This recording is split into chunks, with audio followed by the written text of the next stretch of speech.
Praise the Lord. प्रभू येशू ख्रिस्ताकडे वळल्यानंतर आपल्या जीवनात दुःख का येतात, विरोध का होतो, छळ का होतो, हा अनेकांचा प्रश्न आहे. आणि आजकाल असं शिकवलं जातं की प्रभू ख्रिस्तावर विश्वास ठेवल्यानंतर, त्याच्याकडे आल्यानंतर, बाप्तिस्मा घेतल्यानंतर किंवा चर्च जॉईन झाल्यानंतर तुमच्या जीवनात काही प्रॉब्लेम येणार नाही, सगळं काही सुरळीत होईल.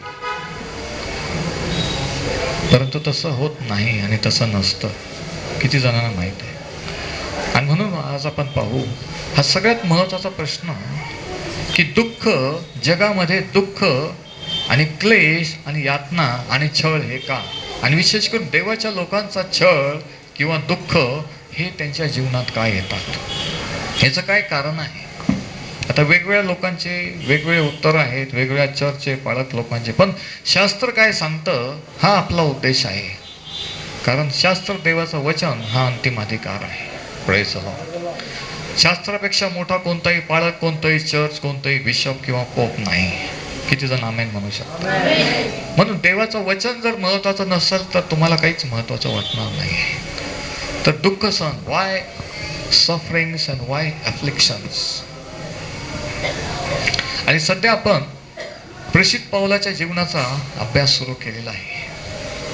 आणि आजचा हा दुसरा संदेश आहे. आणि आजच्या संदेशाचा शीर्षक आहे ख्रिस्तासाठी दुःख सहन, सफरिंग फॉर क्राइस्ट. लिहून घ्या निके, ख्रिस्तासाठी दुःख सहन, सफरिंग फॉर क्राइस्ट. प्रत्येकाने हे लिहून घ्या. आणि या संदेश मालिकेचं नाव आहे legacy of a converted man. परिवर्तन झालेल्या माणसाचा वारसा, परिवर्तन झालेल्या माणसाचा वारसा, legacy of a converted man. आणि या संदेश मालिकेतला हा दुसरा. आपल्याला माहिती आहे की प्रेषित पौल, की ज्याने इतिहास घडवला, ज्याने अर्ध्याच्या वर नवा करार लिहिला, ज्याच्यासारखं दुःख नव्या कराच्या मंडळीत कोणी सहन केलं नाही. कशा प्रकारचं जीवन त्याचं. शास्त्र सांगतं की त्याच्याद्वारे देवाने असाधारण चमत्कार केले. एक साईडला चमत्कार होते, चिन्ह चमत्कार होते, आणि एक साईडला दुःख होतं, क्लेश होते, विरोध, छळ होता. कशा प्रकारचं जीवन प्रेषित पौलाचं होतं, कशा प्रकारचं जीवन 100% समर्पित केलेल्या देवाच्या माणसाचं असतं, हे आता आपण शास्त्रातून पाहूया. प्रेषितांच्या कृत्याचा 9वा अध्याय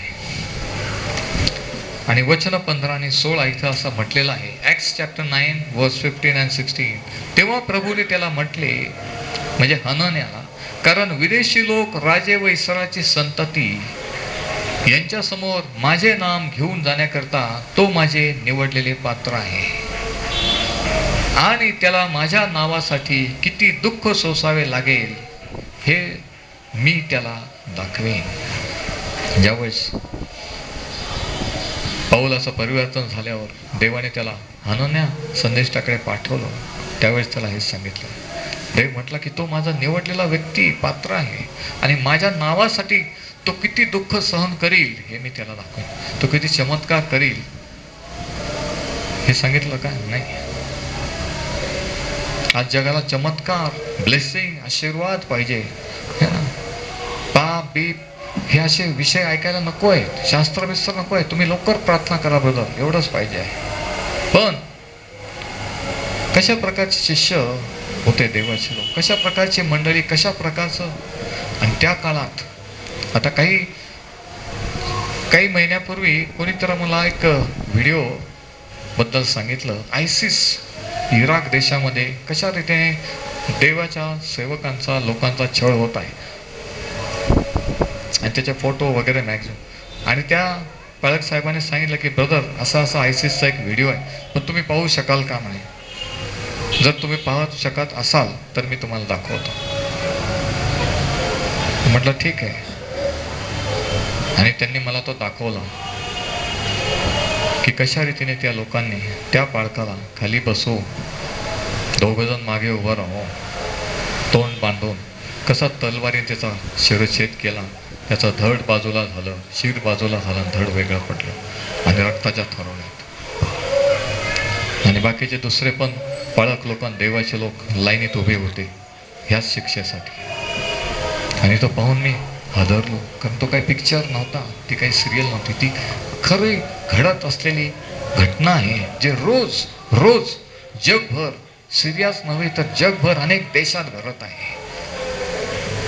आपण देवाचे आभार मानले पाहिजे की उद्या स्वातंत्र्य दिनी आपण लोकशाहीमध्ये स्वातंत्र्याचा अनुभव घेत आहोत. पण अनेक देशामध्ये, अनेक ठिकाणी लोक देवासाठी, येशू ख्रिस्तासाठी जीव मुठीत घेऊन जगत आहेत. लेकरं, बाळं, बायका आणि माणसांना मारून टाकलं जात आहे. जरा बघा, टीव्ही बघा, पेपर वाचा आणि जागतिक घडामोडींशी अपडेट राहा. तुमच्या आयुष्यापुरतं, तुमच्या पलीकडे सुद्धा एक जग आहे, है ना? आपल्याला शेजारी काय करतोय, कोण राहतंय हे माहीत नसतं, नाही का?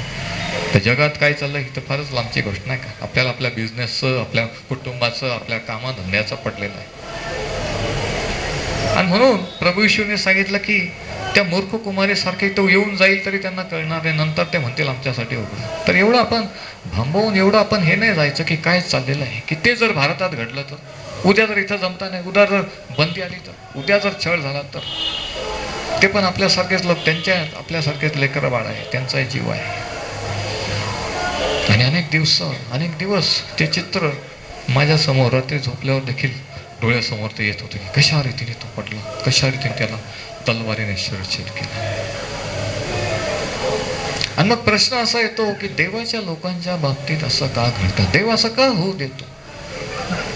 ख्रिस्ताबरोबर दुःख सहन करणं, मग देव का बरं वाचू शकत नाही? काही जण म्हणतो, मग सांगा बरं का बरं? आणि तेच मी आज सांगणार आहे, त्याच्या वचनातून सांगण्याचा प्रयत्न करणार आहे की का बरं. जरा विचार करा. नाही, तुम्हाला माहित नाही बरं आम्ही किती टेन्शन आहे, आमचे किती प्रॉब्लेम आहे. अरे इथं तर रोज जीव जात आहेत येशू ख्रिस्तासाठी, केवळ ख्रिस्ती आहेत म्हणून. ते म्हणतात तुम्ही सोडा, हम तुमको छोड़ देंगे. ते म्हणतात नाही, आम्ही जीव द्यायला तयार आहे. म्हणजे त्यांना येशू ख्रिस्ताने दर्शन दिलेलं आहे, त्यांचं खरं परिवर्तन झालेलं आहे, ज्याचं तोच मरायला तयार होतो. म्हणजे ते खरे ख्रिस्ती. आणि एक गोष्ट जी दुःख सहन छळामध्ये होती, जी इतिहास जर आपण ख्रिस्ती वाचला तर दिसून येते की खरे कोण, खोटे कोण, खरे ख्रिश्चन कोण, हे छळ झाल्यानंतर, विरोध झाल्यानंतर कळतं की कोण स्टँड घेतं आणि कोण कॉम्प्रोमाइज करतं, कोण तडजोड करतं. ह्याच्यावर दॅट इज अ प्रूफ. तर या ठिकाणी परमेश्वर, प्रभू येशू ख्रिस्त हनन्याला सांगतो की जरी तो डेंजर माणूस आहे, जरी त्यांनी एवढे लोक मारून टाकलेले आहेत, पण तो माझा निवडलेला पात्र आहे आणि त्याला माझ्यासाठी किती दुःख सहन करावे लागेल हे मी त्याला दाखवेल. बघा, आज लोकांना पर्सिक्युशन किंवा छळाबद्दल ऐकायला आवडत नाहीये. ब्लेसिंग बद्दल, विश्वास, स्वर्ग, चांगल्या चांगल्या गोष्टी, समृद्धी याच्याबद्दल उपदेश ऐकायला, परंतु जगभर पर्सिक्युशन, छळ हे वाढत आहेत. येशू ख्रिस्तासाठी अनेक जण छळ सोचित आहे. जरी एखाद्या सरकारकडून, परजातीकडून, क्रूर लोकांकडून नाही, तर काही वेळेस तो छळ आपल्या घरच्यांकडून, जे विश्वासात नाहीत असे पती किंवा पत्नी किंवा मुलं यांच्याकडून देखील होतो. समाजाकडून देखील होतो. वालीत टाकलं जातं, चुकीचे आरोप लावले जातात, दुर्लक्ष केलं जातं, अवॉइड केलं जातं की जसं कोणीच नाही. हा पण एक प्रकारचा छळ आहे. आणि जर तुम्हाला वाटत असं की मी तसा छळ, तर हा सुद्धा एक छळ आहे. आणि जर तुम्हाला वाटत असेल की मी अशा प्रकारच्या याच्यातून गेलो नाही, पण जर तुम्ही खरे ख्रिस्ती समर्पित असाल, देवाचे असाल, तर मी तुम्हाला सांगतो की एक दिवस येईल, त्या दिवशी तुम्हाला ह्या संदेशाचं महत्त्व कळेल. जरी आज हा तुमच्यासाठी लागू नसला तरी एक दिवशी ज्यावेळेस त्याच्या नावासाठी छळ होईल, विरोध होईल, निंदा होईल, त्यावेळेस तुम्हाला आठवेल. आणि जर तुम्ही जात असाल तर माझा असा विश्वास आणि प्रार्थना आहे की देव तुम्हाला या वचनाने आनंदित, उत्तेजित करेल. काही वेळेस आपल्या विश्वासामुळे, आपण ख्रिस्ती झाल्यामुळे आपल्या कुटुंबातून जे देवाला मानणारे नाहीत, आपल्या ऑफिसमध्ये काम करणाऱ्या लोकांकडून किंवा शेजाऱ्या पाजाऱ्यांकडून आपल्याला विरोध, छळ किंवा डायरेक्टली इनडायरेक्टली फेस करावं लागतं, नाही का? पण असं का? आता कोणत्या प्रकारचा छळ पौलाचा होणार होता? दुसरे कोरिंथियस पत्राचा 11वा अध्याय, याच्यामध्ये पौलाने कोणत्या प्रकारचा छळ सोसला हे लिहिलेलं आहे. म्हणून दुसरे कोरिंथियस पत्राचा 11वा अध्याय जरा काढा. 2 Corinthians 11. आता हे जे पत्र आहे दुसरे कोरिंथ, हे पत्र लिहिण्याचं कारण असं आहे की काही खोटे संदेष्टे कोरिंथ मंडळीमध्ये चर्चला जाऊन सांगत होते की बघा किती दिवस झाले पौलाने तुम्हाला देवाकडे आणलं, पण तो व्हिजिट करतो का? तो तुमच्याकडे आला का? नाही. तो किती वेळेस जेलमध्ये बंद होतो, किती वेळेस त्याला विरोध होतो, छळ होतो. तुम्हाला खरंच वाटतं का तो देवाचा संदेष्टा आहे, प्रेषित आहे? नाही. आणि असं करून काही लोकांचा, चलबिचल होणाऱ्या लोकांचा विश्वास हलवला, डगमगला, आणि त्या चर्चमध्ये एक फूट झाली. काही जण पौलावर संशय घेऊ लागले. खरंच देवाचा जर संदेश आहे तर मग का बरं घडी घडी जेलमध्ये, का बरं घडी घडी विरोध? आणि त्यांना ते खोटे संदेश त्यांचा खरं वाटू लागले. आणि म्हणून खोटे संदेश ते जे आरोप पौलावर ठेवत होते, ज्यामुळे कोरिंथ चर्चमध्ये प्रॉब्लेम झाले होते, त्याला उत्तर म्हणून हे दुसरे कोरिंथियस पत्र आहे. पौल ते समर्थन करीत आहे की मी जो येशू ख्रिस्ताने निवडलेला प्रेषित आहे, माझं क्वालिफिकेशन काय आहे, कशामुळे, कोणत्या गोष्टीमुळे मी सिद्ध करतो किंवा करू शकतो की मी देवाने निवडलेला आहे, हे तो त्यांना सांगण्याचा प्रयत्न करत आहे. आणि 10व्या अध्यायामध्ये त्याने केलेले, त्या खोट्या लोकांनी केलेले 3-4 आरोप आहे. दुसरे कोरिंथ 10वा अध्याय, उदाहरणार्थ 10वं वचन, ते म्हणतात त्याची पत्रे वजनदार व जोरदार आहेत, परंतु त्याचे स्वरूप पाहून गेल्यास ते दुर्बळ व त्याचे भाषण तुच्छवत आहे. म्हणजे काय? इकडे बघा, पत्र त्याचे एकदम स्ट्रॉंग, पॉवरफुल आहेत, पण त्याला पाहिल्यानंतर तो किरकोळ आहे, दिसायला असा आहे. आणि त्याचं भाषण एवढं इम्प्रेसिव्ह नाही आहे, इम्प्रेशन पडण्यासारखा त्याचा उपदेश नाही आहे. त्याची पर्सनॅलिटी, त्याचं व्यक्तिमत्व पण एकदम छाप पाडण्यासारखे नाही आहे. हे पहिला आरोप होता पौलावर, खोटे संदेश द्या. म्हणून ते म्हणतात की तुम्हाला खरंच वाटतं का तो देवाचा आहे आणि तो तुम्हाला शेवटपर्यंत नेईल? हा पहिला आरोप. दुसरी गोष्ट ते काय म्हणतात, ते म्हणतात की आम्ही पण येशू ख्रिस्त गाजवतो आणि तो पण गाजवतो, पण आम्ही तुमचे पाप इतके सिरियसली घेत नाही. पण पौल म्हणतो की नाही, पश्चाताप केला पाहिजे, तरच मी तुम्हाला होली कम्युनियन देईल, तरच हे करील. आणि तो कडक नियम लावतो, नेहमी तुमच्या चुका काढतो, नेहमी तुम्हाला करतो. पण आम्ही प्रीतीने, प्रेमाने वागतो की तुम्हाला कधी पाहिजे तेव्हा चर्चला या, कधी प्रबोधन घ्या, कसंही जीवन जगा, बेविचारात जगा, पापात जगा, म्हणजे कॉम्प्रोमाइजिंग नाही. म्हणून दुसरा आरोप हा होता की आम्ही किती प्रेम दाखवतो आणि तो नेहमी स्ट्रिक्ट असतो. खरंच तो प्रेषित ठरू शकतो का? हा दुसरा आरोप होता. तिसरी गोष्ट ते म्हणतात की तो तुम्ही दिलेला ऑफरिंग स्वीकारत नाही. तो स्वतः काम करतो, पैसे कमवतो, सुवार्ता गाजवतो, आणि जे काही तुम्ही देता ते दुसऱ्या लोकांसाठी, सुवार्तेसाठी आणि दुसऱ्या मंडळी जे गरीब आहेत त्यांच्यासाठी वापरतो. He doesn't charge for his ministry. आणि म्हणून त्यांनी असा ग्रह केला होता की त्याच्या उपदेशात, त्याच्याजवळ सांगण्यासारखं, बोलण्यासारखं काही महत्वाचं नाही. आमच्याजवळ आहे म्हणून आम्ही आमच्या DVD CD ची किंमत लावतो, म्हणून आम्ही हे प्रोडक्ट्स विकतो, आणि त्याच्याजवळ काहीच महत्वाचं नाहीये म्हणून तो फ्रीली देतो. आणि म्हणून तो खरा संदेष्टा असू शकत नाही, खरा प्रेषित असू शकत नाही. किती जणांना समजत आहे? हा आरोप होता की त्याच्याजवळ सांगण्यासारखं काही नाही म्हणून तो फुकट देतो. आम्ही काय चार्ज लावतो, आम्ही काय सांगतो जाण्याचा भाडं द्या, आम्ही सेवा करू, एवढं ऑफरिंग द्या, एवढं हे करा, कारण आमच्याजवळ देवाचं प्रगटीकरण आहे, आम्ही अनॉइंटेड आहोत. तो नाही आहे म्हणून तो फुकट देतो, कुठं पण जातो, कुठं पण उपदेश करतो, रस्त्यावर, बाजारात, कोणाच्या घरी. आम्ही तर स्पेशल मीटिंग घेतो. मग तो कसा काय खरा प्रेषित असू शकतो? बघा, असे लोक आज जगात आहेत, तुम्हाला माहित आहे. अशी सेवा आज चाललेले आहेत, तुम्हाला माहित आहे. माहीत नसेल तर माहीत करून घेणं हे तुमचं कर्तव्य आहे. तर हे आरोप पौलावर होते. आणि पौल काय म्हणतो बघा अशा लोकांना, दुसरे कोरिंथ 11 आणि वचन 19 पासून मी वाचतो. 2 Corinthians 19:11. 11:19 11 आणि 19, 2 कोरिंथ 11:19 इथं तो म्हणतो, तुम्ही शहाणे आहात म्हणून आनंदाने मूर्खाचे सहन करता.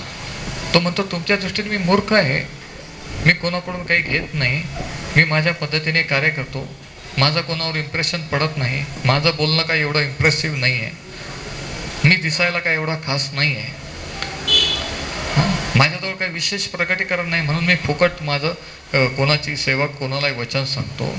पण तुमच्याजवळ ज्ञान आहे, प्रकटीकरण आहे म्हणून तुम्ही चार्ज लावता, म्हणून तुम्ही पैसे घेता. आणि म्हणून तो या ठिकाणी म्हणतो वचन एक, तुम्ही शहाणे आहात म्हणून आनंदाने मूर्खाचे सहन करता, माझ्यासारख्या मूर्खाचे सहन करता. कोणी तुम्हास दास्यपणात घालवायास, तुम्हाला खाऊन टाकल्यास, तुम्हास धरिल्यास, स्वतःला उंच केल्यास, कोणी तुमच्या तोंडात मारल्यास, हे सगळे तुम्ही सहन करता. करेंच्या मंडळीला म्हणतो की ठीक आहे, तुम्ही त्यांच्यावर विश्वास ठेवता, माझ्यावर नाही, मी तुम्हाला देवाकडे, मी मूर्ख आहे तुमच्या समोर, पण कोणी तुमच्या तोंडात मारलं, कोणी तुम्हाला हे केलं, ते त्यांचं तुम्ही सहन करता. बघा, तो म्हणतो मला, आणि मग पुढे तो काय म्हणतो, माझी दुर्बलता जमेस धरून मी हे स्वतःला हिनवून बोलतो. बघा, पाऊल म्हणतो की मला माझी तुलना दुसऱ्यांशी करायची नाही. आज कितीतरी लोक टीव्हीवर आहेत, जगात आहेत, मोठ्या मिटिंगा घेत आहेत, त्यांचे चार्ज आहेत, रेट ठरलेले आहेत की आम्ही येऊ, पण एवढे लोक मिटिंगला पाहिजे, मला 5 स्टार हॉटेल पाहिजे, गाडी पाहिजे, हे पाहिजे, ते पाहिजे, आणि एवढं ऑफरिंग पाहिजे, तरच आम्ही येऊ. यावेळेस मी सेवा केली, मला वाचायचं नाशिकमध्ये संजीवण्यासाठी, प्रभू मी कोणाला बोलू? आणि मग ज्यांच्याशी कॉन्टॅक्ट आला, ब्रदर मनोहर, ब्रदर दिनकर, हे ते, आणि मग त्यावेळेस असं वाटायचं की कोणाला तरी बोलणं, आपण मोठं काहीतरी घेऊन खूप लोक देवाकडे येतील आणि हे केलं पाहिजे, काय करू? आणि मग काही लोकांशी जेव्हा पत्रव्यवहार केला, कॉन्टॅक्ट केला, त्यांनी सरळ ह्या अटी घातल्या, हे एवढं तुम्ही करू शकाल का? सगळे पालक लोक एकत्रित येऊन कमिटी आणि स्टेज आणि हे आणि ते, एवढे लाख आणि एवढं. आणि मग निराशा व्हायची की असं का, कसं काय मी हे करू? बघा, ते त्या काळात घडत होतं, प्रत्येक काळात घडत होतं, आजही, आणि लोकांना तसं आवडतं. यिर्मयाच्या मध्ये परमेश्वर म्हणतो की संदेश ते खोटे शिक्षण देतात, खोटे दृष्टांत देतात, पण आणि माझ्या लोकांनाही तसेच आवडते. पण तो पुढं म्हणतो की अखेरीस तुम्ही काय करणार? खोटी भविष्यवाणी, हा तुझं चांगलं होईल, तू पापात राहा, तुझा बिझनेस वाढल, तुझं लग्न होईल, तुझं हे होईल, ते होईल. पाप बीप चुका लोकांच्या दाखवायच्या नाही, आणि फक्त तर चांगलं चांगलं बोललो, एनकरेज केलं, प्रेज द लॉर्ड म्हणलं, असं लोकांना आवडतं. ते म्हणतात जास्त बायबल टीचिंगची काय घ्यायचं, आम्ही येतो ना चर्चला. अरे येऊ नका ना, मी तर असं म्हणतो, क्वालिटी पाहिजे, क्वांटिटी नाही आहे. मला कोणाला दाखवायचं नाही, शक्ती प्रदर्शन नाही आहे चर्चमध्ये की माझ्याबरोबर आहे, कारण चर्च हे माझं नाही तर देवाचं आहे. मी फक्त त्या मंडळीचा सेवक आहे, जे येतील त्यांना वचनात वाढवणं, चालवणं आणि देवाच्या सत्यात चालवणं, एवढंच माझा रोल आहे. आणि जर ह्या लोकांसारखं जर तुम्हाला बाकीचे अट्रॅक्टिव्ह, आकर्षक, इम्प्रेसिव्ह वाटत असेल, पाऊल म्हणतो मी मूर्ख आहे आणि माझा मूर्खपणा जरा सहन करा. बघा, आता त्यांनी, पाऊलाने किती दुःख सोसले, त्याचं लाईफ कसं होतं याचं वर्णन त्यांनी केलेलं आहे 12व्या अध्यायाच्या 23व्या वचनापासून. 12वा अध्याय कोरिन्थीकरांत दुसरे पत्र, 11वा अध्याय, दुसरे कोरिन्थ 11वा अध्याय आणि वचन 23 वर्स 23. 2 Corinthians 11:23. तो म्हणतो, ते ख्रिस्ताचे सेवक आहेत काय? मी अधिक आहे, हे मी वेड्यासारखं बोलतो. श्रम करण्यात, बंदिवास किंवा जेल सोसण्यात, बेसुमार फटके खाल्ल्यामुळे व पुष्कळ वेळा मरण संकट सोसल्यामुळे मी अधिक आहे. 5 वेळा मी यहुद्यांच्या हातून 39 फटके खाल्ले, 3 वेळा छड्यांचा मार खाल्ला, एकदा मला दगड मार झाला, 3 वेळा माझे गलबत किंवा ज्या बोटीतून प्रवास करतात ते फुटले, व समुद्रात मी अहोरात्र घालवली. मी कितीतरी प्रवास केला, नद्यावरची संकटे, लुटारूंची संकटे, स्वजातीची संकटे, विदेशी लोकांची संकटे, नगरातील संकटे, रानातील संकटे, समुद्रातील संकटे, खोट्या बंधूंची संकटे, श्रम व कष्ट, कितीतरी वेळा केलेले जागरणे, भूक भूक तहानेचा मारा, पुष्कळ वेळा काढलेला उपास, थंडी व उघडे वागडेपणा, ह्या सर्वामुळे मी अधिक आहे. याशिवाय ह्या व इतर अशा गोष्टींखेरीज माझा रोजचा रगडा म्हणजे सर्व मंडळींची चिंता ही आहे. इथं महत्वाचा पॉइंट हा आहे की जेव्हा पाऊल कोरिन्थकराच्या मंडळीला, ज्यांना त्यांनी देवाकडे आणलं, त्या लोकांना सांगतो की ज्यांचा विश्वास खोटे संदेष्ट्यावर पडलेला होता आणि जे पाऊलावर डाऊट घ्यायला लागले ते खरंच अप्रेषित आहे का. पाऊल त्याच्याविषयी सांगताना हे नाही सांगत मी कोणत्या ठिकाणी फिलिपाईला जाऊन काय चमत्कार झाले, कलस्सेला जाऊन काय झालं. तो हे सांगतो की मी किती दुःख सहन केलं.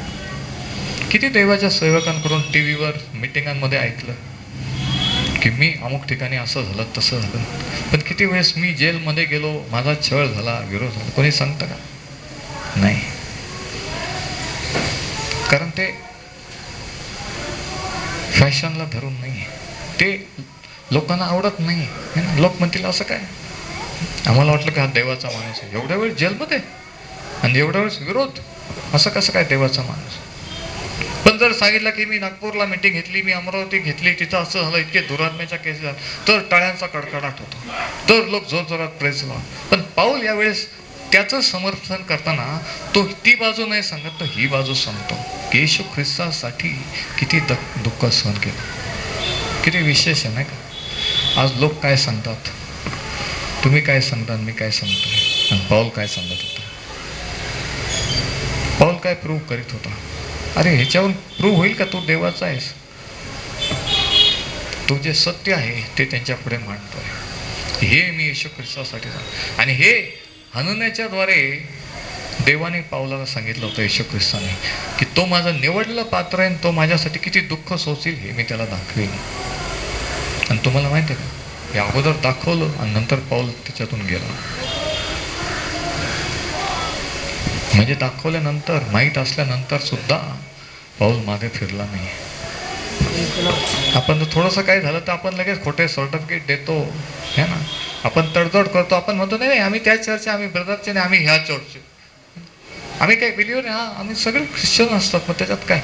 आपण लगेच असं म्हणून हात झटकून टाकतो. आणि ती खरी विश्वासाची टेस्ट असते, माहिती आहे का.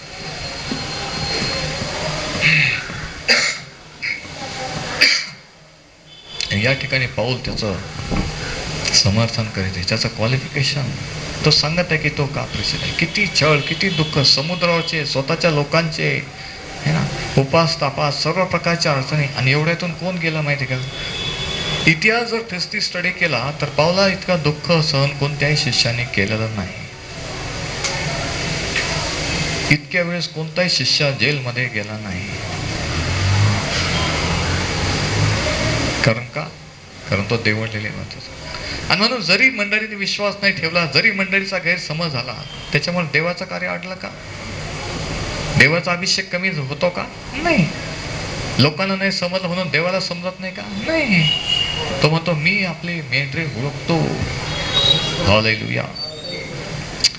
तर हे अशा रीतीचं जीवन पाऊलाचं होतं. अशा रीतीची सेवा करताना हे सर्व दुःख त्याने सहन केले. बघा किती भयानक, किती हार्ड लाईफ आहे. आणि आपल्याला थोडासा प्रॉब्लेम आपल्यावर आला, थोडंसं टेन्शन आलं तर आपण म्हणतो की तुम्हाला माहीत नाही ब्रदर किती टेन्शनमध्ये, तुम्हाला माहीत नाही आमच्या घरात काय चाललेलं आहे. अरे पाऊलाचं जीवन बघा, देवाच्या लोकांनी देवासाठी सहन केले दुःख बघा, आणि देवाने त्यांना त्याच्यातून कसं बाहेर काढलं ते बघा. आणि मग तुमच्या प्रॉब्लेम त्यांच्याशी तुलना करा, मग पहा की तुमचे प्रॉब्लेम मोठे आहे का त्यांचे, तुमचं दुःख मोठं आहे का त्यांचं. बघा. आणि हे सगळं शास्त्र वाचल्यावर ऐकल्यावर कळतं. बघा. तर आणि 3 वेळेस त्यांनी मिशनरी जर्नी प्रवास केलेला आहे. प्रवास करून करून वेगवेगळ्या, एका गावाला छळ झाला, दुसऱ्या गावाला जायचं, येशू ख्रिस्ताची सुवार्ता गाजवायची, लोक वळायचे, तिथे एक मंडळी स्थापन व्हायची. तिथं परत थोडे दिवस राहिला, विरोध झाला, तिथलं लोक नेमायचे त्यांच्यावर मंडळीवर, दुसऱ्या गावाला जायचं. असं करता करता करिंथ, रोम, कलसेन, थेसलिकान, फिलिपाई आणि वेगवेगळ्या ठिकाणी या मंडळ्या स्थापन झालेल्या आहेत. बघा, परिवर्तन झालेल्या माणसाचा वारसा की काय वारसा ठेवून जातो तो, कसं जीवन असतं. स्टेजवरचं पाहतो तसं, चर्चमध्ये पाहतो उभं राहिलं तसं नाही, पडद्याआड फार वेगळं असतं. तो म्हणतो एवढं सहन केल्यानंतर 28व्या वचनात तो म्हणतो की मंडळांची चिंता ही आहे. 28 मंडळाची काय चिंता आहे की मी सुवार्ता सांगली, आता अजूनपर्यंत त्या गावात विरोध झाला, फिलिप्पीला छळ झाला, कलसीला कोण जेलमध्ये गेलं, कोण राहिलं, कोण मागं वळलंय, कोण राहिलेलं आहे. काही प्रॉब्लेमॅटिक लोक होते. पाऊल गेल्यानंतर ते लोकांना सांगायचं, अरे आपले देव सोडून, हे धर्म सोडून कशाला तुम्ही पाऊलाच्या देवाच्या येशू ख्रिस्ताच्या नादी लागले. मग काही लोक तिकडं पळत जायचे. ही मंडळीची चिंता की काय झालं असेल, काय चाललं असेल, की प्रभू जे लोक वळले त्यांना तू स्थिर ठेव. मंडळी तुझी आहे, लोक तुझे आहे. हे मंडळीची पण चिंता आणि स्वतःचे पण प्रॉब्लेम, अशा प्रकारचं लाईफ होतं. आणि याच्यावर आपण 3 फाउंडेशनल प्रिन्सिपल्स, 3 मूलभूत तत्वे जे दुःख सहनाबद्दल शास्त्रात सांगितलेले आहेत ते पाहू. पॉइंट लिहून घ्या. दुःख सहनाबाबतचे 3 मूलभूत तत्व, 3 फाउंडेशनल प्रिन्सिपल्स ऑफ सफरिंग. बऱ्याच ख्रिस्ती विश्वासांना असं वाटतं की जर प्रभू येशूकडे मी आलो तर कधीच काही प्रॉब्लेम होणार नाही. काही जणांना असं वाटतं की मी जर योग्य चर्चमध्ये, योग्य ठिकाणी असलो, योग्य लोकात असलो आणि देवाविषयी विश्वास राहिलो तर कोणतंही दुःख मला सहन करावं लागणार नाही. पण तसं नसतं नाही का. आणि असं म्हणण्यासारखं आहे की जसं येशू ख्रिस्ताने जर अजून चांगले उपदेश केले असते है ना, आणि अजून पॉवरफुल उपदेश केले असते जगात असताना, तर सगळं यरूशलेम इस्रायल वळलं असतं, असं म्हणण्यासारखं आहे. तसं नाही. आणि म्हणून 3 महत्वाच्या गोष्टी. शास्त्र दुःख सहनाबद्दल का बरं दुःख सहन होऊ देतो, का बरं देव छळ होऊ देतो, का बरं दुःख येऊ देतो. पहिलं कारण हे योहान कृत शुभवर्तमानाच्या 15व्या अध्यायात सांगितलेलं आहे. आता बरेचसे आपण वचनं पाहणार आहोत, म्हणून तुम्ही तयार राहा. जॉन चॅप्टर 15 या ठिकाणी प्रभू येशूने काय म्हटले बघा. योहान 15 आणि वचन 18 ते 21 मी वाचतो. जग तुमचा द्वेष करते, तर तुमचा द्वेष करण्यापूर्वी त्यांनी माझाही केला आहे हे तुम्हाला माहीत आहे. म्हणजे आधी माझा केला आणि मग तुमचा केलेला आहे. पुढे तो म्हणतो, तुम्ही जगाचे असता तर जगाने स्वकीयावर प्रीती केली असती, पण तुम्ही जगाचे नाही. मी तुम्हाला जगातून निवडून घेतले आहे, म्हणून जग तुमचा द्वेष करते. किती वेळेस असं होतं की विनाकारण, काही कारण नसताना लोकांना आपण आवडत नाही, लोक विरोध करतात, मागं बोलतात, काहीतरी गैरसमज का, फक्त आपण ख्रिश्चन आहोत, ख्रिस्ती फक्त आपण देव. आणि ख्रिश्चन लोक विरोध करतात का, तर त्यांना वाटतं की आपण फार त्यांच्यापेक्षा वेगळे काही. तर प्रभू येशू म्हणतो की हे होईल, त्यांनी माझा विरोध केला तर तुम्ही मोठे नाही आहे माझ्यापेक्षा. आणि मग पुढे तो काय म्हणतो बघा. दास धन्यापेक्षा मोठा नाही, असे जे वचन मी तुम्हाला सांगितले त्याची आठवण करा. जे माझ्याच पाठी लागले ते तुमच्याही पाठीस लागतील. ज्यांनी माझे वचन पाळले नाही, पाळले ते तुमचेही पाळतील.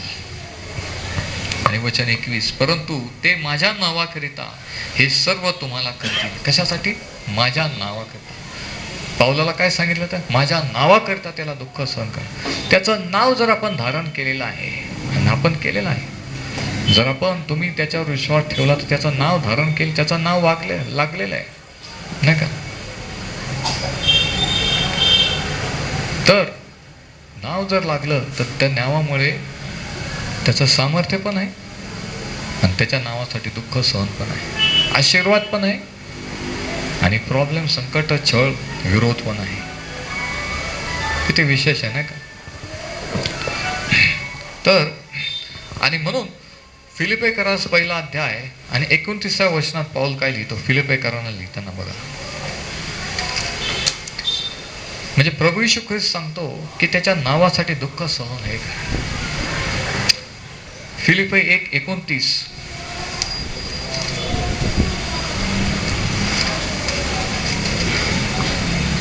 इथे असं म्हटलेलं आहे, कारण त्याच्यावर विश्वास ठेवावा इतकेच केवळ नव्हे, तर ख्रिस्ताच्या वतीने त्याच्याकरिता दुःखही सोसावे असा अनुग्रह तुमच्यावर झाला आहे. फक्त विश्वास ठेवण्याचा नाही, तर त्याच्या नावासाठी दुःख सोसावे. नावासाठी अंडरलाईन करा. त्याच्या नावासाठी दुःख सोसावे असा काय शब्द आहे? बोला बोला. म्हणजे दुःख सोसणं काय अनुग्रह किंवा कृपा आहे का? मला वाटलं की तुम्ही प्रार्थना करा, देवाने मला मुक्त करा. मला वाटलं की हे सैतानापासून आहे. अनुग्रह हा शब्द अंडरलाईन करा. दुःख सहन करणे हे त्याची कृपा त्यांच्यावर झालेली असते. ज्यांनी त्याचं नाव धारण केले असतं, देव त्यांना ते सहन करण्यासाठी त्याची कृपा पुरवतो.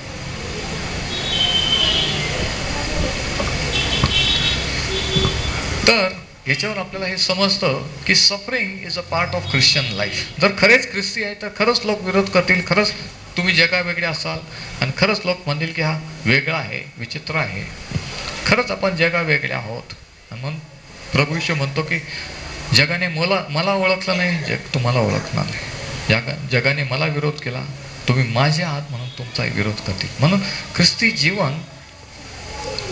ख्रिस्ती जीवनाचा भाग दुःख सहन छळ विरोध हा आहे. त्याच्यात काय नवल नाही, त्याच्यात काय आश्चर्य वाटण्यासारखं नाही की असं का झालं. पेत्राचे पहिले पत्राचा 4था अध्याय, 1 पीटर चॅप्टर 4, पेत्राचे पहिले पत्र याचा 4था अध्याय बघा. आणि या ठिकाणी पेत्र याच्याबद्दल काय लिहितो बघा. 1 पीटर 4:12-14. पहिले पेत्र 4:12-14. प्रिय बंधूंनो, आणि किती जण बंधू आहेत? 2च बंधू आहेत. ओके. प्रिय बंधूंनो, तुमच्या परीक्षणासाठी जे तीव्र संकट तुम्हावर आले आहे त्यावरून आपणास काही अपूर्व झाले असे वाटून त्याचे नवल करू नका. आश्चर्यचकित होऊ नका की अचानक छळ, अचानक विरोध, अचानक असं का झालं. तो म्हणतो नवल मानू नका. कारण का? ज्यापेक्षा तुम्ही ख्रिस्ताच्या दुःखाचे वाटेकरी झाला आहात त्यापेक्षा आनंद करा, म्हणजे त्याचे गौरव प्रगट होण्याच्या वेळेसही तुम्ही उल्हासाने आनंद करा. मला असं वाटायचं पूर्वी जेव्हा हे वचन वाचायचो की इथं जे लिहिलेलं आहे ना, त्याच्या गौरव प्रगट होण्याच्या, मला वाटतं त्याचा गौरव प्रगट कधी होईल? जेव्हा तो प्रगट होईल तेव्हा. पण नंतर कळलं की तसं नाही आहे, की पहिल्यांदा दुःख असतं नंतर गौरव होतो. ह्याच आयुष्यात असतं. ते तर होईलच तो आल्यानंतर. पण दुःख सहनाचे थोडे दिवस थोडा काळ असतो. कायमचा दुःख, विरोध, छळ नसतो. लगेच त्याचा गौरवही प्रगट होतो. मी ज्यावेळेस शास्त्र वाचायला SSC मध्ये देवाकडे आलो, कॉलेजला जायचो, मुलं मुली टिंगल करून ब्रदर म्हणायचे किंवा काय म्हणजे घरातून विरोध व्हायचा. वेडा झाला नुसतं शास्त्र वाचतो. आणि जगावेगळे आपण असतो, पण आपल्याला सत्य कळलं, आपल्याला राहत नाही. तर हे असं असतं. पण म्हणून इथं सांगितलेलं आहे, प्रभू येशू ख्रिस्त म्हणतो की आपण जगाचे नाही. आणि या ठिकाणी पेत्र म्हणतो की त्याचे गौरव प्रगट होण्याच्या वेळेस. त्याचा गौरव कधी प्रगट झाला माहिती आहे का? पहिली प्रार्थना जेव्हा ओझर टाउनशिपला केली, ज्यावेळेस इंग्लिश मंडळीत पाळक नसताना छोट्या मुलांचं संडे स्कूल म्हणून सुरू केलं. ते म्हणायचे जगू तू घे, लहानपण, आणि पाळक रिटायर झाले होते. आणि मी 9वीला का SSCला 9वीला. आणि मग छोटे मुलं, ठीक आहे, मग काय करायचं? चर्चच्या आधी छोट्या मुलांना बायबलच्या स्टोरीज सांगायच्या. तिथून मिनिस्ट्री सुरुवात झाली ओझरला. दर रविवारी एक गोष्ट सांगायची. आणि अशा संडे स्कूल. मग असं झालं की काही दिवस पालक साहेब नसायचे, पुरेसे पालक किंवा आमचे शिरसाट पालक अचानक रविवारी आता वयामानाने आले नाही नाशिकहून ओझरला. मग पालक साहेब नाही, मग ते कोणीतरी सुमंत गायकवाड किंवा हे म्हणायचे, जगू आता तू उपदेश कर. हां, उपदेश चर्चमध्ये? नाही, मी लहान पोरांना शिकवू शकतो. पण हो नाही करता एकदा केलं, जसं येतं तसं कर. मग दिला एक 10 मिनिटाचा मेसेज मंडळीला ओझरचा. आणि असं करता आणि मग कुठेतरी आजारी पडायचा, जगू तो आमच्यासाठी प्रार्थना कर. आणि त्यावेळेस वाकड्या अंकलचा कानाचं ऑपरेशन ठरलं होतं. मला अजूनही आठवतो पहिलाच चमत्कार जो देवाने केला आणि त्याचा गौरव प्रगट झालं. ही स्टोरी नाही, माझ्या जीवनाची स्टोरी आहे, तुम्हाला सांगतो. SSCला असताना आणि ऑपरेशन ठरलेलं होतं. आणि ते वाकडे अंकल अजूनही जिवंत आहे. सेंट अँड्रू चर्चचे मेंबर आहे, शरणपूरला राहतात. आणि त्याने सांगितलं की जगू तू माझ्यासाठी प्रार्थना कर, मला ऑपरेशनची भीती वाटते. आणि मी गेलो होतो. त्यावेळेस मला की अंकल होते आणि त्यांच्याबरोबर आम्ही जायचो संध्याकाळी हॉस्पिटल व्हिजिट. म्हणजे मी ठीक आहे, मी घरी जाऊन करेल. नाही म्हणे इथे नाही म्हटलं, इथं नाही, हॉस्पिटलमध्ये नाही, सगळे लोक पाहतात, नर्सेस, डॉक्टर, मी घरी जाऊन प्रार्थना करेल. आणि मी घरीच गेलो, प्रार्थना केली आणि दुसऱ्या दिवशी परत व्हिजिटला गेलो आणि त्याने सांगितलं की ऑपरेशन कॅन्सल झालेलं आहे. आणि सगळ्या मंडळीला लोकांना सांगितलं. आणि तो माझा पहिला चमत्कार देवाने माझ्याद्वारे केला आणि त्यावेळेस त्यांनी गौरव प्रगट केला. तोपर्यंत सगळ्यांनी वेडात काढला, तो वेडा झाला, नुसता शास्त्र वाचतो, शिकतो, कॉलेजला जातो, शास्त्र घेऊन कॉलेजला कोणी जातं का, है ना. पोरं म्हणायचे क्या ब्रदर, आणि तरी वाचन नाही, देवाचं वचन आहे, प्रभू मला तुझी सेवा करायची, मला त्या शिष्यांसारखं तुझं सामर्थ्य लोकांना प्रगट करायचं, माझी एकच इच्छा आहे, दुसरं काहीच नाही, मला काहीच व्हायचं नाही, फक्त हे व्हायचं आहे.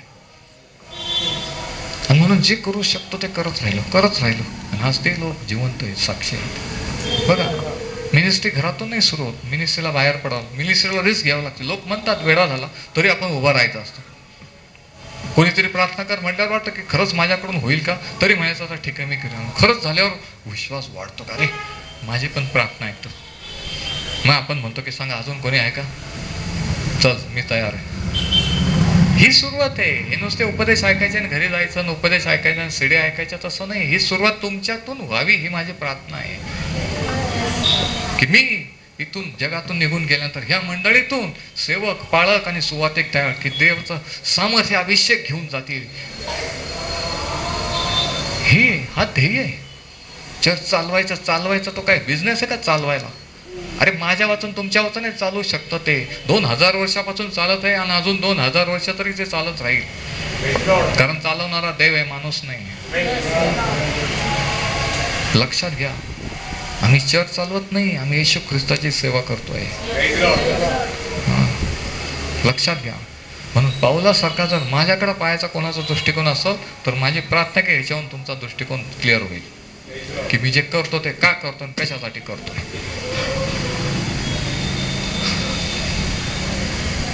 तर पहिली गोष्ट ही की पाऊल म्हणतो की पेत्र म्हणतो की आश्चर्यचकित होऊ नका. आणि मग 14व्या वचनात तो काय म्हणतो बघा, पहिले पेत्र 4:14, ख्रिस्ताच्या नावामुळे म्हणा, ख्रिस्ताच्या नावामुळे. पाऊलाला काय सांगितलं होतं, माझ्या नावामुळे त्याला किती दुःख सहन करावं लागेल हे मी त्याला सांगेल. ख्रिस्ताच्या नावामुळे तुमची निंदा होत असल्यास तुम्ही काय आहात, का थांबतं चर्च, मला हेच कळत नाही. चर्च माझ्यापेक्षा फास्ट जायला पाहिजे, मला म्हणावं लागलं पाहिजे का ते थांबा एवढ्या साक्षाला वेळ नाही, थांबा टाइम झाला. तुमची निंदा होत असल्यास तुम्ही म्हणजे काय आपण आशीर्वादित आहोत, धन्य आहोत. नाही, पण मला वाटलं की सैतानच माझ्या मागं लागलाय ब्रदर. आपण विचारतो कसं काय, एकदम मूड ऑफ, एकदम टेन्शन मध्ये. का, कोणीतरी काहीतरी बोललं, कोणीतरी काहीतरी विचित्र नजरेने पाहिलं, कोणाचं काहीतरी बोललेलं ऐकू आलं. पण इथं शास्त्र सांगतं की त्याच्या नावामुळे तुमची निंदा होत असल्यास तुम्ही धन्य आहात, कारण, आणि त्याचं कारण सांगितलेलं आहे. आणि हे जर समजलं तर काहीतरी म्हणायला तयार राहा, नाही तर गप्प बसा. कारण गौरवाचा आत्मा म्हणजे देवाचा आत्मा तुमच्यावर येऊन राहिला आहे. मला वाटलं की माझा देवाचा आत्मा जेव्हा अनॉइंटिंग उतरती, देव दाखवायला लागतो कोणा, त्यावेळेस येतो. अरे पण जेव्हा छळ होतो ना, तेव्हा पण देवाचा आत्मा उतरलेला असतो. जे डिप्रेशन मध्ये आहेत, येशूच्या नावात बाहेर या. जे निराश खिन्नतेत आहेत, खिन्न होऊन ह्या चर्च मध्ये बसलेले आहेत, येशूच्या नावात जिवंत व्हा, उत्तेजित, उल्हासित व्हा. लांब चेहरा करून, उदास चेहरा करून दुसऱ्यांपुढे बॅड इम्प्रेशन्स साक्ष घालू नका. की जरी मी दुःख सोचित आहे, माझी निंदा होत आहे, तरी गौरवाचा आत्मा माझ्यावर आहे, मला कोणाची जगाची पर्वा नाही, तो माझ्या बरोबर आहे, विषय संपला.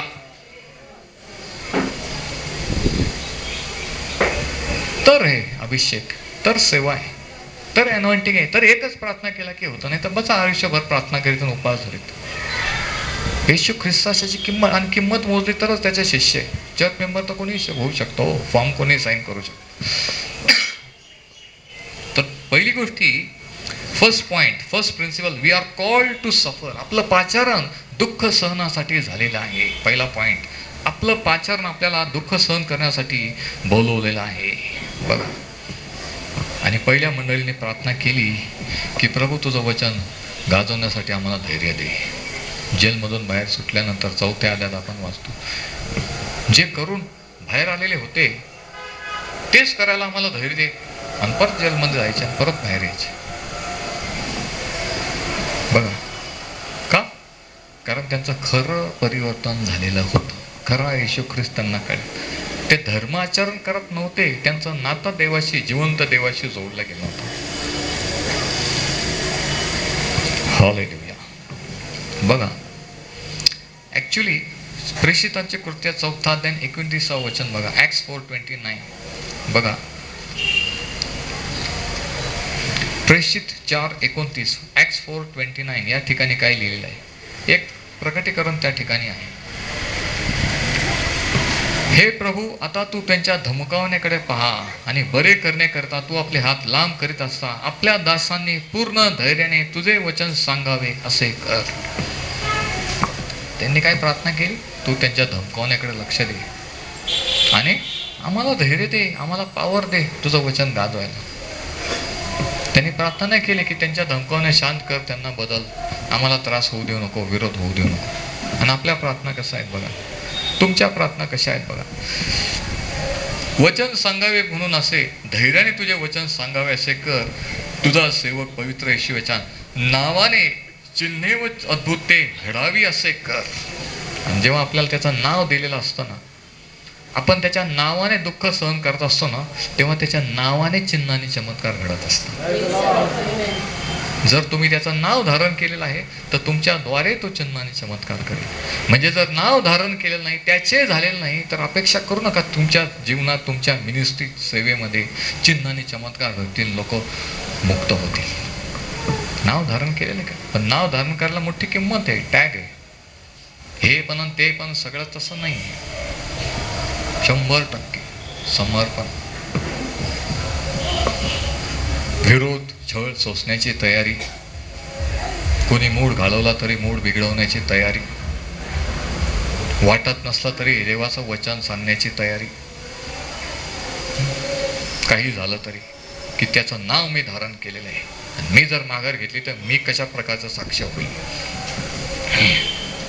बघा, दुसरी गोष्ट, दुसरा पॉइंट असा,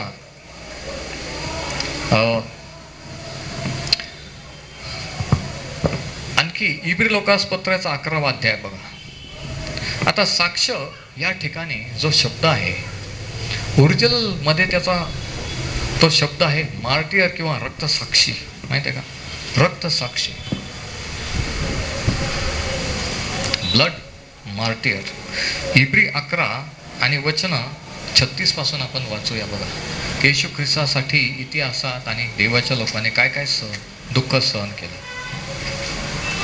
आज आपला विषय दुःख सहनाविषयी आहे. जर कोणी दुःखात असेल तर तसं का, देव का मुक्त करीत नाही, कधी मुक्त करील, ह्याच्यातून त्याला काय साध्य करायचं आहे, हे आपण या संदेशातून पाहत आहोत. इब्री 11 आणि वचन 36 वचनात लिहिलेलं आहे.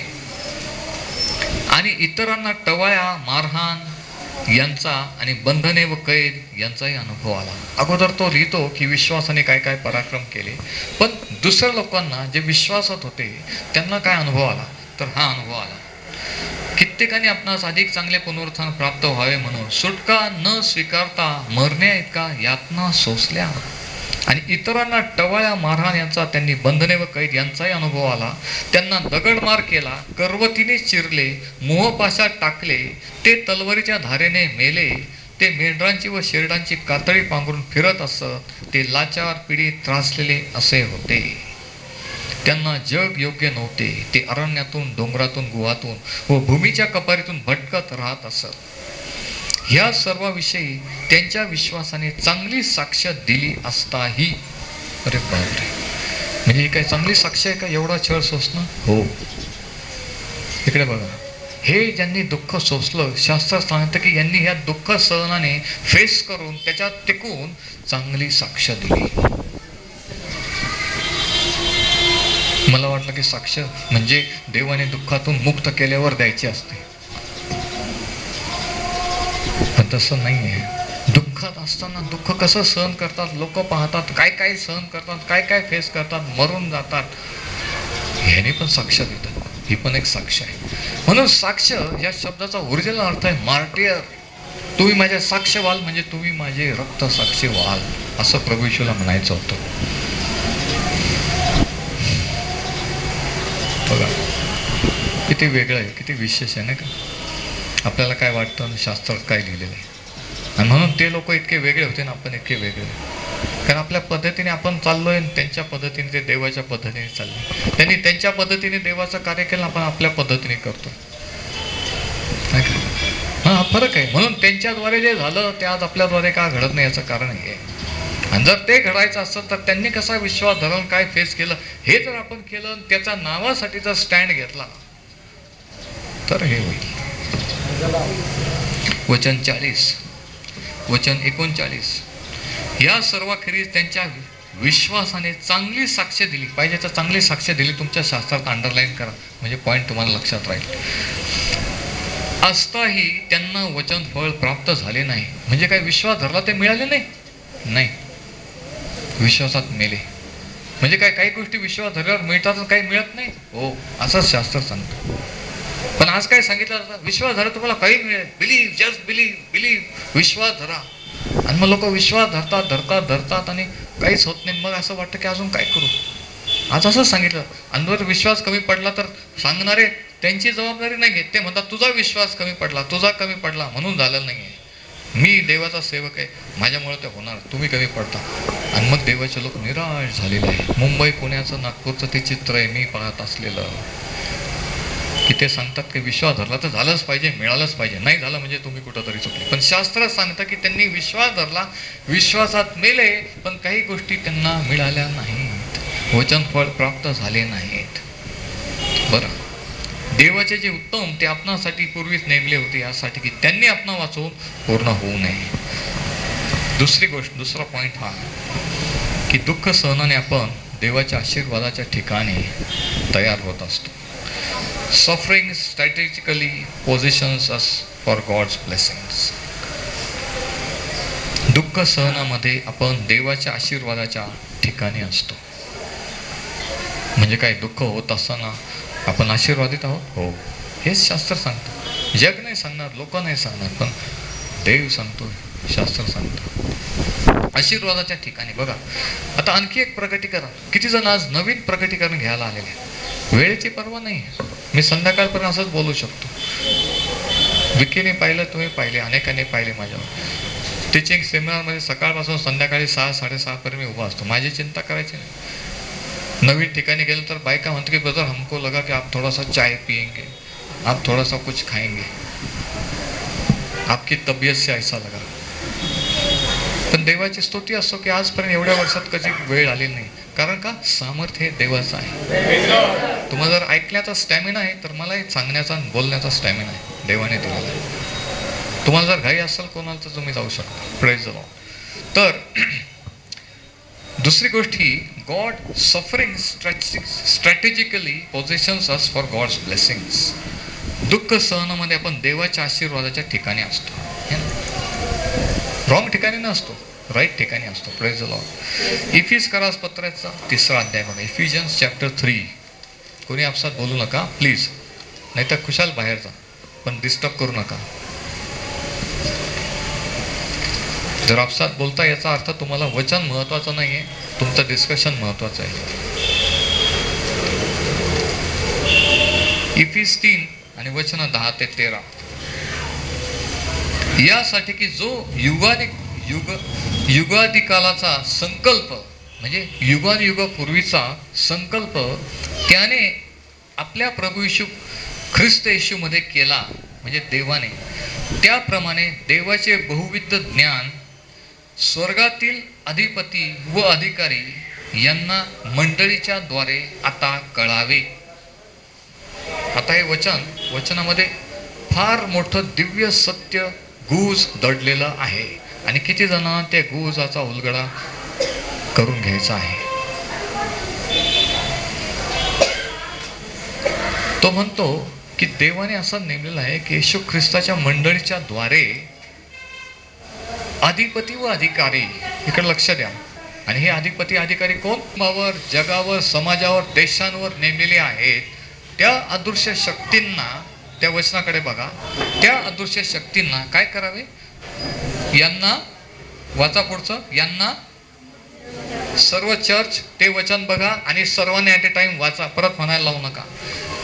स्वर्गातील अधिपती व अधिकारी यास मंडळीच्या द्वारे आता कळावे. कोणाच्या द्वारे कळावे? मंडळीच्या द्वारे. कोणाच्या द्वारे कळावे? मंडळीच्या. मंडळी म्हणजे कोण? मंडळी म्हणजे कोण? तुम्ही म्हणा, मंडळी म्हणजे मी. आता तुम्हीच बोललेला आहात आणि देवासमोर बोललेला आहात. म्हणजे तुमच्याद्वारे सैतानाच्या दुरात्म्यांना, अधिकाऱ्यांना काय कळावे? त्या वचनात काय लिहिले? काय कळावे? उत्तर द्या. देवाचे बहुविध ज्ञान.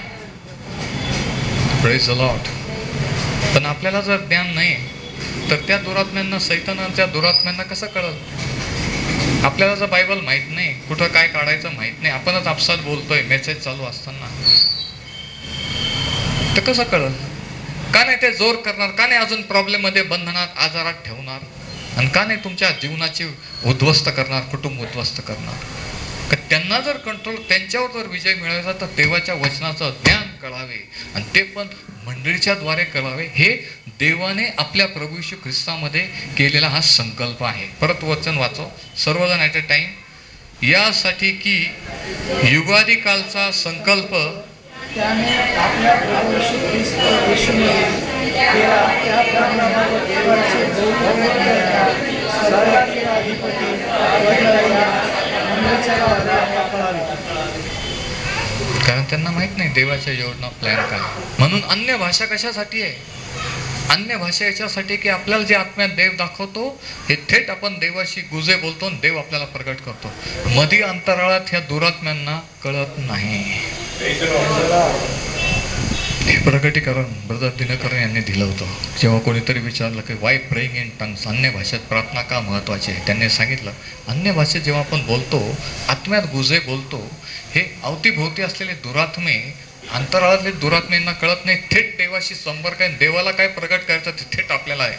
Praise the Lord. म्हणून ते तितकं महत्त्वाचं आहे. म्हणून लोक अन्य भाषेला नावं ठेवतात, म्हणून ते बोलू देत नाही, म्हणून ते म्हणतात ते आजच्या कारण सैतानाला माहिती आहे की हे जर चावी मिळाली तर याने कुलूप उघडलंच, याला शास्त्र कळलंच, याला गुज कळलंच. किती महत्वाचं आहे बघा. पवित्र आत्म्याचं ज्ञान, पवित्र आत्म्याचं दान, अन्य भाषेचं दान, अन्य भाषेत प्रार्थना करणं. कारण ह्या अधिपतींना, आकाशातील दुरात्म्यांना मंडळीच्या द्वारे हे बहुविध ज्ञान प्रगट करावे. म्हणून टीचिंग, वचनाचं स्टडी, बायबल स्टडी मी का घेतोय? वेळा झालोय नाही, मी वेळा झालोय येशू ख्रिस्तासाठी. मी तुम्हाला सांगतो, कोणी कशासाठी, कोणी कशा, पण मंडळीच्या द्वारे, तुमच्या माझ्याद्वारे ह्या दुरात्म्यांना देवाचं ज्ञान प्रगट व्हावे, आपल्याला त्यांच्या चाली कळाव्यात आणि आपण त्यांच्यावर विजयी व्हावं. आणि आपण आपलं कुटुंब, लेकरं बाळ, देवापासून दूर गेलेले, सैतानाच्या बंधन असलेले परत घ्यावे. की कोणत्या आयडियाने त्यांना बांधून टाकलेलं आहे, कोणत्या ट्रिक तो चालवतोय, कोणत्या व्यसनात हे केलेलं आहे, कुठं बिझनेस, पैशामध्ये बिझी ठेवलेले, त्या ओळखून देवाच्या ज्ञानाने त्यांना परत मिळवून घ्यावे. ही देवाची इच्छा आहे. आणि मंडळीच्या द्वारे म्हणजे माझ्याद्वारे नाही, असं लिहिलं का पालकाच्या द्वारे? कोणाच्या बायबलमध्ये तसं आहे का? पास्टरच्या द्वारे. पण आम्हाला वाटलं पास्टरनेच बायबल स्टडी काय, आम्हाला टाइम नाही पास्टर, आम्हाला बायबल स्टडी टाइम नाही आहे, आम्हाला बिझनेस महत्त्वाचा, पैसा महत्त्वाचा, एंटरटेनमेंट महत्त्वाची. आणि म्हणूनच ते प्रॉब्लेम सुटत नाही आहेत. कारण देवाचं बहुविध ज्ञान हे वचनाच्या द्वारे होतं. बंधनं ह्या वचनाने तुटतात. सैतान सांगतो नाही रे, ते महत्त्वाचं आहे, अपॉइंटमेंट महत्त्वाची, देवाची अपॉइंटमेंट महत्त्वाची नाही आहे. आज मी कडक बोलतोय, मला माहित आहे मी काय बोलतोय ते. आणि पावलाच प्रमाणे मी म्हणतो की कोणाला वाटत मी मूर्ख आहे तर मी मूर्ख आहे, पण येशू ख्रिस्तासाठी वेडा आहे तर वेडा आहे, येशू ख्रिस्तासाठी, त्याच्या वचनासाठी. कारण याच्यापेक्षा महत्वाचं मला कोणीही नाही, काहीच नाही, हे तुम्हाला स्पष्ट सांगतो. तर ही देवाची योजना. म्हणून जेव्हा दुःख सहन आपण करतो ना, तेव्हा गौरवाचा आत्मा आपल्याला असतो, तेव्हा देव आपल्याबरोबर असतो, पवित्र आत्मा आपल्याबरोबर असतो, प्रभू येशू ख्रिस्त आपल्याबरोबर असतो. तो म्हणतो की मी तुझ्याबरोबर, जगाने त्यांनी जगाने माझा द्वेष केला, तुझा द्वेष करील. तो म्हणतो की ठीक झाला, मी तुम्हाला कधी सोडणार नाही, टाकणार नाही. हे आपण ध्यानात ठेवायचं. याचा अनुभव आपल्याला त्यावेळेस येतो, सिरियस होतो. बघा किती वेळ असं होतं, प्रॉब्लेम टेन्शन असलं की आपण सिरियसली शास्त्र वाचतो, सिरियसली आणि सगळं चाललंय असल्यावर आपल्याला टाइम मिळत नाही. म्हणजे दुःख सहन हे चांगलं आहे एका दृष्टीने, की आपल्याला शास्त्र हातात घेवायला लावतो, प्रार्थना करायला लावतो, चर्चला आणायला लावतो. म्हणून देव काही गोष्टी घडू येतो, है ना. काही लेकरं कशा असं सांगितल्यावर ऐकतात, काही लेकरांना फटके द्यावे लागतात. तर काही देवाच्या लेकरांना फटके खाल्ल्यावर ते ऐकतात, तसे ऐकत नाही. सांगलं तू असं करू नको, ते म्हणजे त्याच्यात काय, तू बायबल स्टडीला चर्चला येते नाही, महत्व नाही. पण फटका बसतो, प्रॉब्लेम येतो, विरोध होतो, मग ते खटकन ठिकाणीवर येतो, मग म्हणतो ब्रदर आमच्यासाठी. पण असं का? कधी ते ज्ञान तुम्हाला मिळेल, कधी ते प्रगट होईल, आणि कधी देवाचा गौरव होईल. तिसरा पॉइंट हा दुःख सहनामध्ये काय होतं. 2 कोरिंथ 11 आणि वचन 30. 2 कोरिंथ 11, 2 कोरिंथ,